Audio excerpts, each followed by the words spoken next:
Hey friends, Anne here. Thank you so much for joining us for our Holy Week series this week. We have been traveling with Jesus on the road to the cross from praise on Palm Sunday to crucifixion to resurrection. Today is going to be all about that middle word, the crucifixion. Friends, it is often on Friday of Holy Week, it's often called Good Friday. And for many of us, we look at this and we read this story and we say, how can any of this be good? And yet we know that ultimately the things that happened in the pain and the suffering and the heartache of Good Friday lead us to what is good on Easter Sunday. So if you have not been with us, the way that we are going through these Holy Week readings is that we are spending a little bit of time in Scripture, and then we are stopping, pausing the video, and giving ourselves some time to reflect. So the way that that can be done is that you can choose to journal it out and write it out on a piece of paper, or you can just stop and think and reflect. Maybe you're driving in the car and you can't do that.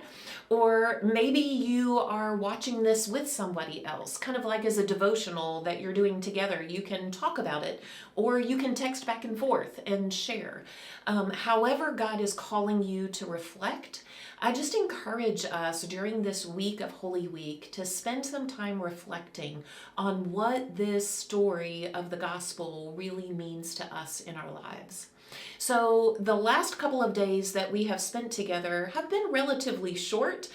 Yesterday for Maundy, Thursday, we talked about the Last Supper and all that that implied and meant, and that was a little bit longer.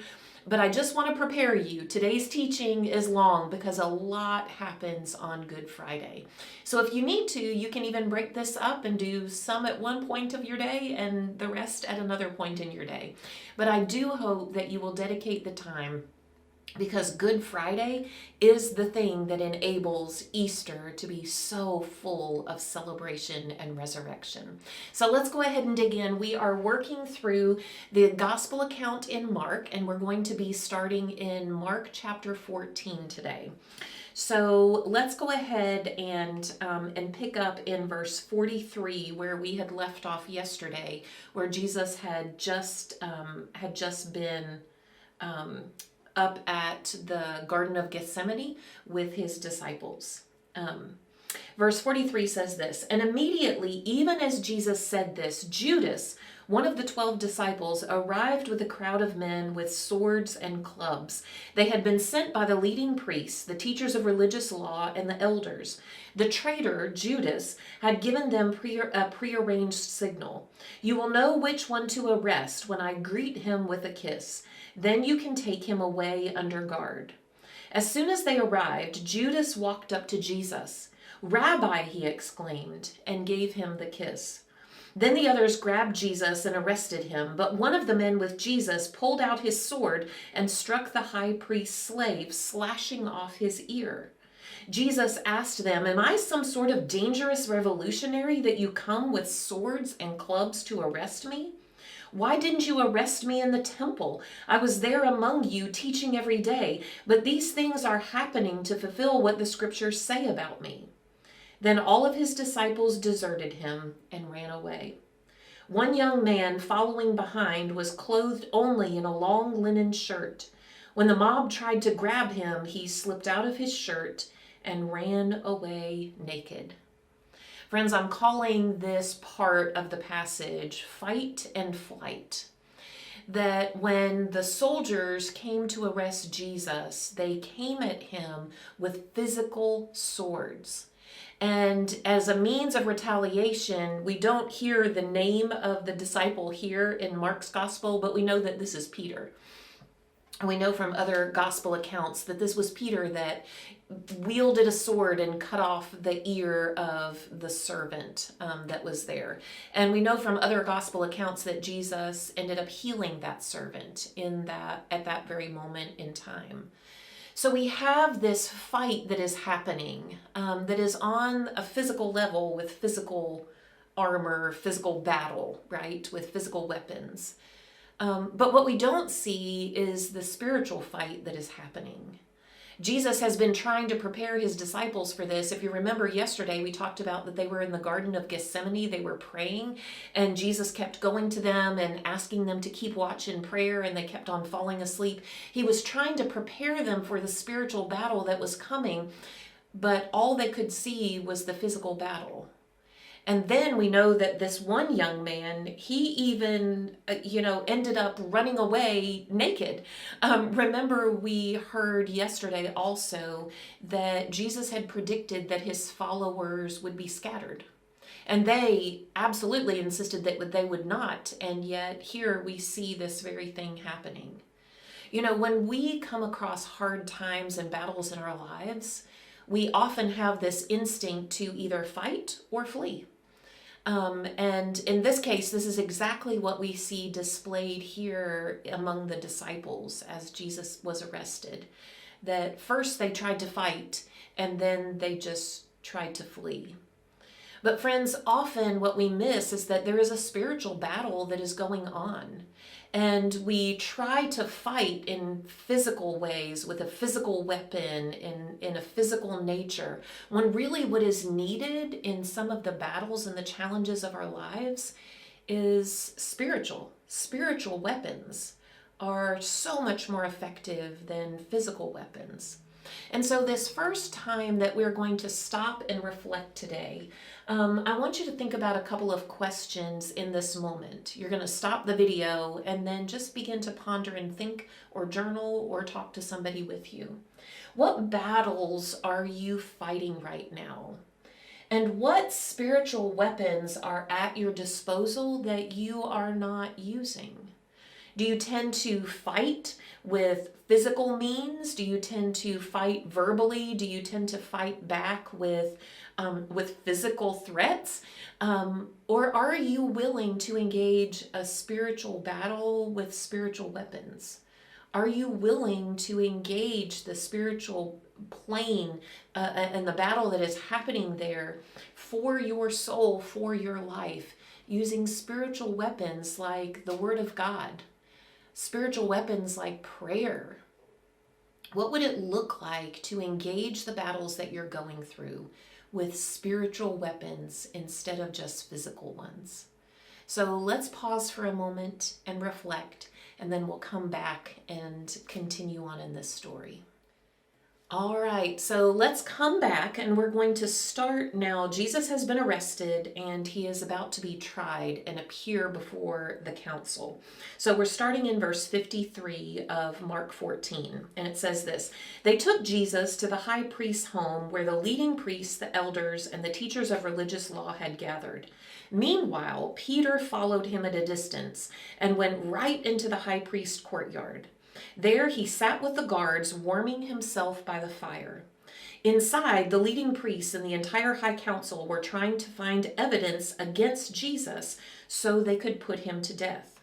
But they couldn't find any. Many false witnesses spoke out against him, but they contradicted each other. Finally, some men stood up and gave this false testimony. We heard him say, I will destroy this temple made with human hands, and in 3 days I will build another made without human hands. But even they didn't get their stories straight. Then the high priest stood up before the others and asked Jesus, Well, aren't you going to answer these charges? What do you have to say for yourself? But Jesus was silent and made no reply. Then the high priest asked him, Are you the Messiah, the Son, the Blessed One? Jesus said, I am. And you will see the Son of Man seated in the place of power at God's right hand and coming on the clouds of heaven. Then the high priest tore his clothing to show his horror and said, Why do we need these other witnesses? You have all heard his blasphemy. What is your verdict? Guilty, they all cried. He deserves to die. Then some of them began to spit at him, and they blindfolded him and beat him with their fists. Prophesy to us, they jeered, and the guards slapped him as they took him away. I don't know about you, but when I hear this, I feel so defeated. I feel so angry. I feel so frustrated. I mean, can you imagine how Jesus must have felt as all of these people were leveling all of these false accusations against him? Lie upon lie upon lie, and their lies were even contradicting one another. Like they were making things up and taking things that he had said out of context. And all of this was happening, and Jesus did not say a word. He didn't defend himself. He didn't try to argue. He didn't try to justify himself. All he said were the words in answer to, "Are you the Messiah? I am. And you will see the Son of Man seated in the place of power at God's right hand and coming on the clouds of heaven." His response came out of his identity. His response came out of his identity of who he is. Friends, I just wonder when you and I feel like we are being tried, feel like we are being going through times of difficulty and times of trial in our lives, how do you respond to that? Do you respond with anger? Do you respond with hurt? Do you respond with revenge? How do you respond? Or what would it look like if you actually responded from your identity as a child of God? Firm in who you are, secure in knowing that you are a child of the King. You don't have to defend, justify, lash out, fight back. Friends, what would it look like for you to respond to accusations against you from the security of your identity and your place as a child of the King? It's time for us to stop and reflect on that. What does that look like if you begin to respond to your trials in that same way? How would it change the way that you relate to other people and other people relate to you? How would that actually be a representation of the very gospel message that we are reading here? Take a moment, stop, and reflect.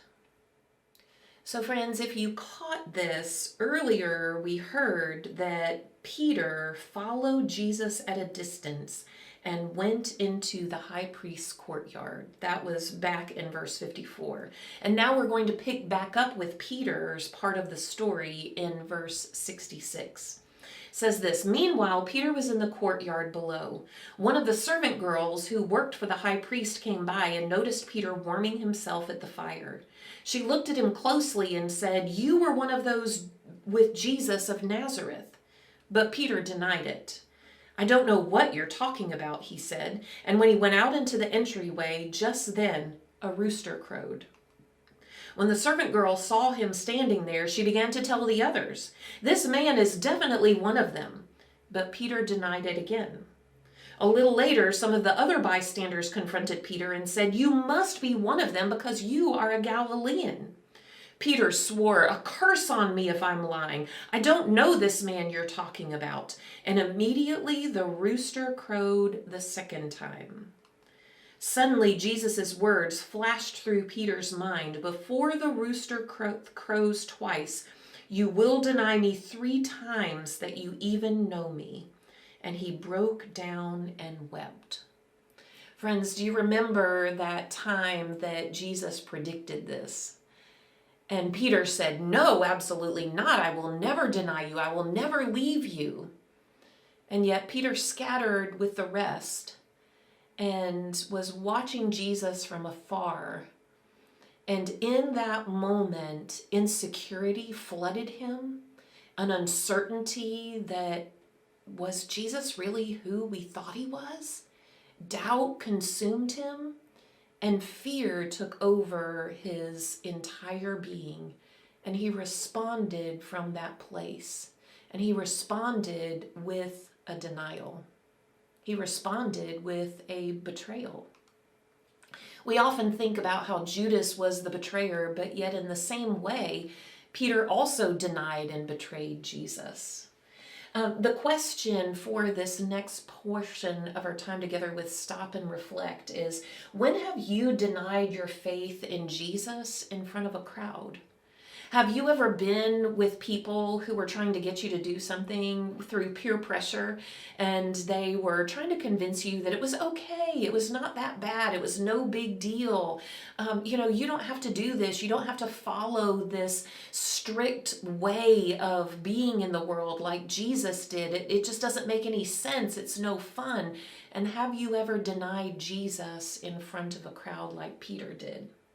Have you given into peer pressure? Have you chosen to pursue acceptance of your peers instead of declaring a devotion to Christ?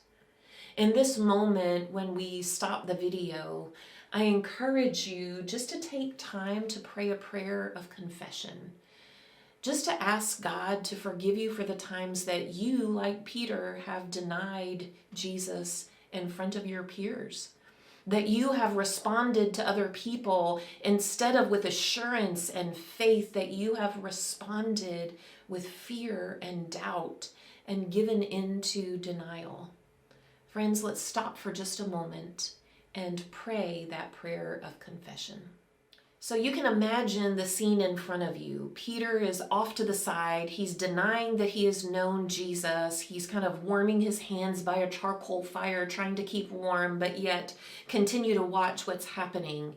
And now we move back to where Jesus is.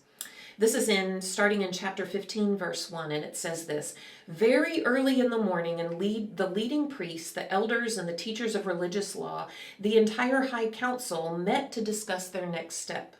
They bound Jesus, led him away, and took him to Pilate, the Roman governor. Pilate asked Jesus, 'Are you the king of the Jews?' Jesus replied, 'You have said it.' Then the leading priests kept accusing him of many crimes, and Pilate asked him, 'Aren't you going to answer them? What about all these charges they are bringing against you?'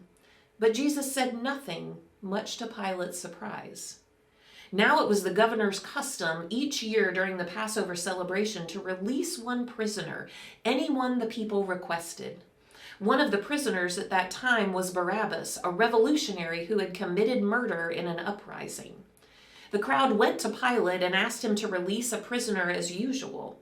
'Would you like me to release to you this king of the Jews?' Pilate asked, for he realized by now that the leading priests had arrested Jesus out of envy. But at this point, the leading priests stirred up the crowd to demand the release of Barabbas instead of Jesus. Pilate asked them, 'Then what should I do with this man you call the king of the Jews?' They shouted back, 'Crucify him.' 'Why?' Pilate demanded. 'What crime has he committed?' But the mob roared even louder, 'Crucify him.' So to pacify the crowd, Pilate released Barabbas to them. He ordered Jesus flogged with a lead-tipped whip, then turned him over to the Roman soldiers to be crucified. Friends, there is so much happening here that is wrong.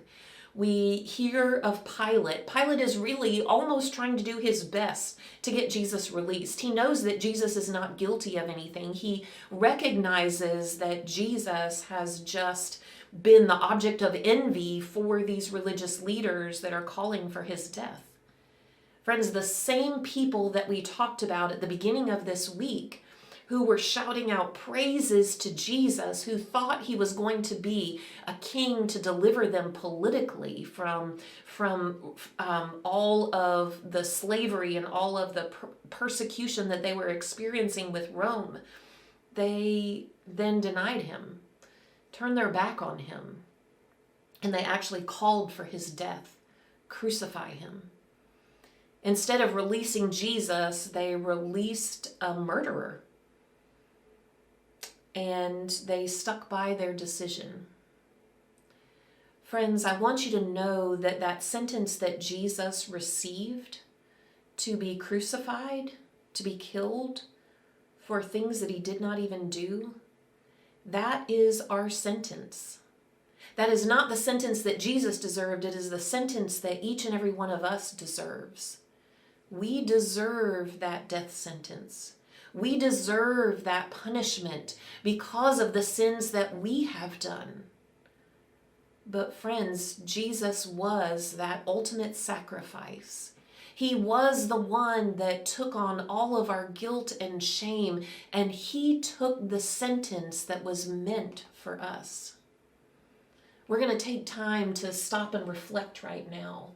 And I want you to, for just a moment, ponder the guilty sentence that Jesus received and how that should have been your own. And thank God that he sent Jesus to take the punishment that was meant for you and for me. Let's spend some time in prayer.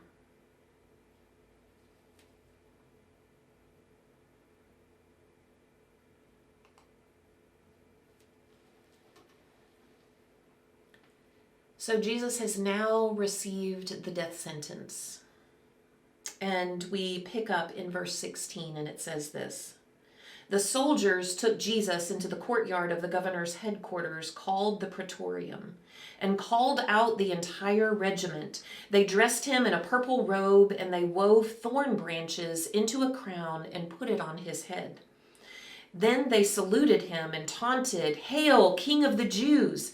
And they struck him on the head with a reed stick, spit on him, and dropped to their knees in mock worship. When they were finally tired of mocking him, they took off the purple robe and put his own clothes on him again. Then they led him away to be crucified. A passerby named Simon, who was from Cyrene, was coming in from the countryside just then, and the soldiers forced him to carry Jesus' cross. Simon was the father of Alexander and Rufus." Friends, can you just imagine what Jesus must have been feeling as he was mocked and as they walked? Can you imagine what must have been going through his mind? We know that Jesus was there at the very creation of the world, and these people that he created were now walking him to his crucifixion. They were mocking him, they were spitting on him, they were abusing him, they were dishonoring him. The very one who created them was being mocked.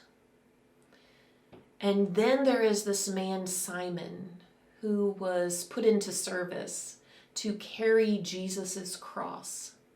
I wonder how Simon felt in that moment. I wonder how Jesus felt in that moment as Simon was carrying the very cross that Jesus was going to bear for him, for Simon's very sins.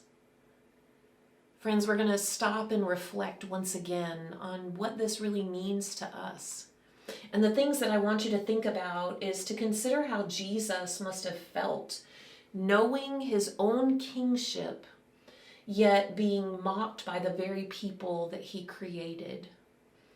And then how would he have felt as he stepped closer and closer to the place where he would ultimately die for the sins of the world? What emotions do you think were filling him in that moment? Let's spend some time reflecting on this and beginning to almost put ourselves in Jesus' feet as he is being mocked and as he is walking on his way to Golgotha. All right, so let's pick up the story again in verse 22. "And they brought Jesus to a place called Golgotha, which means place of the skull. They offered him wine drugged with myrrh, but he refused it. Then the soldiers nailed him to the cross. They divided his clothes and threw dice to decide who would each get a piece. It was 9 o'clock in the morning when they crucified him. A sign announced the charge against him. It read, 'The King of the Jews.' 2 revolutionaries were crucified with him, one on his right and one on his left. The people passing by shouted abuse, shaking their heads in mockery. 'Ha, look at you now,' they yelled at him. 'You said you were going to destroy the temple and rebuild it in 3 days. Well, then save yourself and come down from that cross.' The leading priests and teachers of religious law also mocked Jesus. 'He saved others,' they scoffed, 'but he can't save himself. Let this Messiah, this King of Israel, come down from the cross so we can see it and believe him.' Even the men who were crucified with Jesus ridiculed him. At noon, darkness fell across the whole land until 3 o'clock.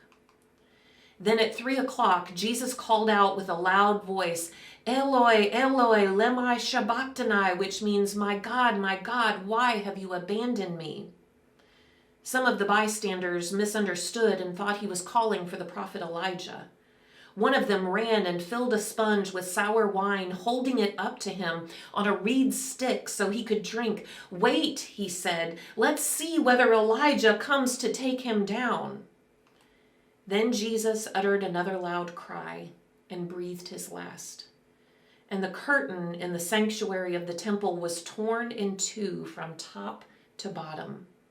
When the Roman officer who stood facing him saw how he had died, he exclaimed, "This man truly was the Son of God." Some women were there watching from a distance, including Mary Magdalene, Mary, the mother of James the younger and of Joseph, and Salome. They had been followers of Jesus who had cared for him while he was in Galilee. Many other women who had come with him to Jerusalem were also there. Friends, this is the moment that is so pivotal to who we are as believers. Friends, Jesus went to the cross. He went to the cross to take the punishment for your sins and my sins. And this is where we wonder, God, what good will come of this? You can imagine what the disciples must have been feeling in that moment. All that they had been through with Jesus in the last 3 years just vanished in that one moment where Jesus gave up his breath, where he gave up his life so that we could find new life. But I don't know if you recognize this and you saw this, but even in the middle of the death and the pain and the heartache and the hardship and all that was happening there was hope. Do you remember that one of the thieves that were with Jesus right there on that hill turned to Jesus and accepted him? And then after Jesus passed away, a Roman soldier that was there believed in him. Surely this man truly was the Son of God. Friends, this is what makes Good Friday good. That even in the middle of the pain and the heartache and the crucifixion and the blood and the gore and everything that was going on, hope still shines.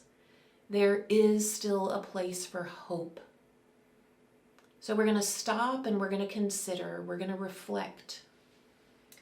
As you look at this gruesome scene, as you focus on what must have been that scene on the cross, we still see hope and redemption.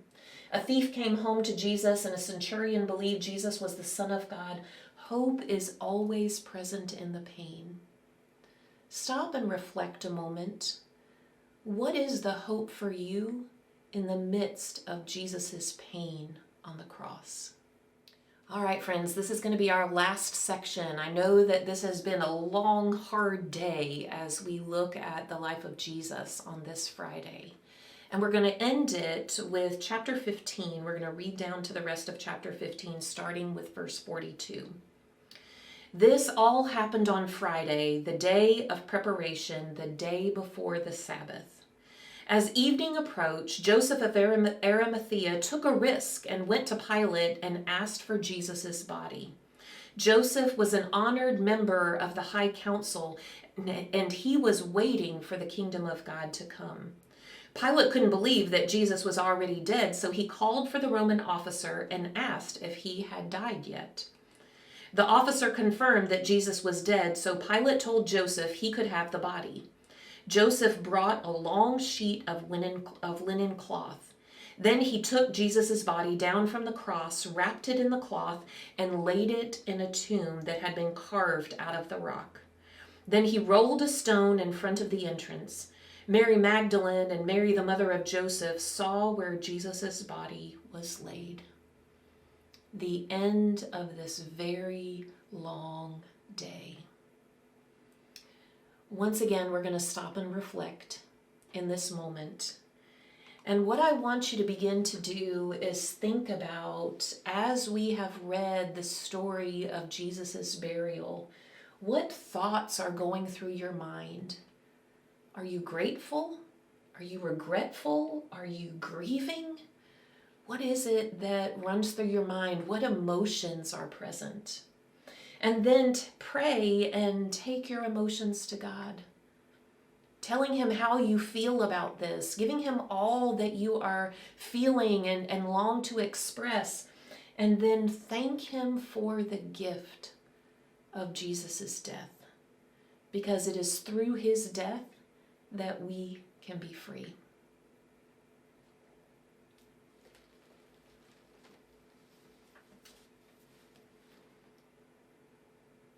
So friends, this is the mixed bag that makes Good Friday good. That even in the middle of the pain of the cross and the crucifixion, we know that there is hope, there is redemption. And this is the very center of the gospel account, that Jesus died. He gave his life for us so that we could be free. But for the moment, we're going to sit in the pain. We're going to sit in the loss. Tomorrow, we're going to come back together and we're going to experience a bit of the grief that the disciples must have felt as they looked back on their time with Jesus, thinking it must have all come to an end. Maybe even some of them doubting that any of it was real at all.